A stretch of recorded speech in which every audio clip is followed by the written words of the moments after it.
DGP વિકાસ સહાયનો આજે છેલ્લો દિવસ છે। મહત્વનું છે કે સાંજે યોજાશે વિદાય દિવસ અને તેને જ લઈને અત્યારે તડામાર તૈયારીઓ ચાલી રહી છે।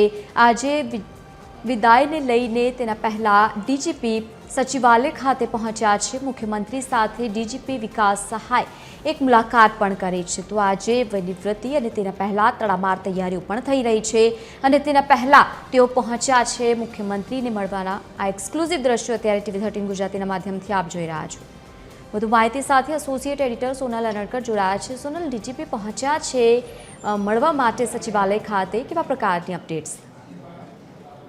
ડીજીપી વિકાસ સહાયને એક્સટેન્શન મળ્યું હતું 6 મહિના પહેલા અને એક્સટેન્શન પૂર્ણ થવાનો આજે છેલ્લો દિવસ છે અને આજે સાંજે 6 વાગ્યા બાદ તેમનો જે વિદાય સમારોહ છે તે યોજાવા જઈ રહ્યો છે અને તે પહેલા ડીજીપી વિકાસ સહાય આજે સચિવાલય ખાતે પહોંચ્યા હતા। અહીં સચિવાલય ખાતે તેમણે મુખ્યમંત્રી સાથે પણ મુલાકાત કરી હતી। મહત્વનું છે કે આજે જ્યારે હવે તેમનો છેલ્લો દિવસ છે ત્યારે તેમને વિદાય સમારોહ માટે ડીજીપી ઓફિસ ખાતે પણ તડામાર તૈયારીઓ ચાલી રહી છે અને તેમને આપી અને જે વિદાય છે તે આજે આપવામાં આવશે। મહત્વનું છે કે તમામ જે પોલીસ અધિકારીઓ ડીજીપી ઓફિસ ખાતે ફરજ બજાવે છે તે તમામને વર્કિંગ ડ્રેસમાં આવવા માટે થઈ અને ડીજીપી ઓફિસ તરફથી ખાસ સૂચના આપવામાં આવી છે, જે અંતર્ગત આજે સાંજે તેમનો વિદાય સમારોહ યોજાશે અને તેમના સ્થાને હવે નવા ડીજીપી તરીકે KLN રાવ નું નામ લગભગ નિશ્ચિત માનવામાં આવી રહ્યું છે। જોકે સાથે સાથે જ અમદાવાદના પોલીસ કમિશનર GS મલિકનું નામ પણ ચર્ચામાં ચાલી રહ્યું છે। જી બિલકુલ, આભાર સમગ્ર માહિતી સાથે જોડાવા બદલ। તો આજે વિદાય સમારોહ અને તેના પહેલા તેઓ પહોંચ્યા છે